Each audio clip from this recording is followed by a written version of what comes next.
Chapter 4. Code Name Charlie. Ollie and the 3 children were on the beach, looking for the space probe. He knew it was somewhere near water. The problem was, the children had no idea what they were looking for. "Why can't you find this thing yourself?" asked Amina. "Why do you need us?" The alien looked embarrassed.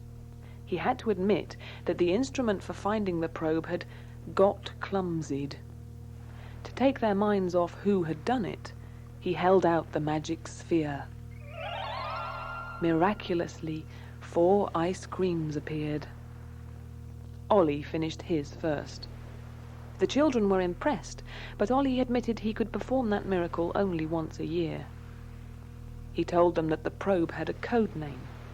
It was called Charlie. "What does that stand for?" asked Jenny. "Intergalactic Pollution Monitoring Device," said Ollie. "That doesn't spell Charlie," protested Martin. But Ollie said it did where he came from. The children were glad they didn't have to learn Guian. By now they were nearly at the chemicals factory. They didn't see Belcher sitting in his posh car with his daughter Claire. Ollie was too busy looking at all the ugly litter and rubbish on the beach. "Grown-ups," he said disgustedly. The children were amazed. They had just assumed Ollie was a grown-up, but he turned out to be a child too, in Guian years. When they reached the factory, Amina noticed the water near it was even more cloudy than usual. But someone else had noticed them. Mr. Belcher came and told them all to clear off. He gave Ollie a suspicious look. That was the end of probe hunting for the day. Besides, Amina thought it was even more urgent to phone the water board. She thought they should try to find out if the tide was washing chemicals from the factory upstream. They said they'd send an inspector to check it out. But while Amina was making her call from the hotel, and Jenny was trying to make friends with Sarah Brightly, who had seen Mr. Belcher's suspicious behavior, no one was keeping an eye on Ollie. The delicious smell of cake drew him to the kitchen. It was only a moment before he had shrunk so small that Chef couldn't see him.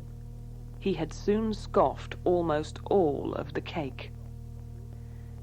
By then, the children had found out he was missing, not just invisible. They arrived in the kitchen to see one of the last pieces of cake floating in the air. Amina had to pretend she was levitating it by a magic trick. Little did she know how much trouble that would cause later. They still hadn't found Ollie, but they found Mr. Belcher in the lobby. One look at him told Amina that he knew about her phone call and that the water inspector would find nothing. Mr. Belcher had not come looking for her, though. He wanted to have another go at persuading Martin's mum to sell the hotel. Ollie hadn't finished causing chaos.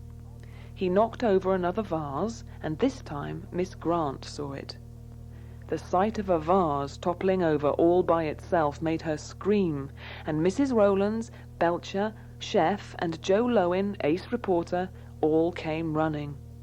The children watched helplessly as the door to Martin's room opened all by itself.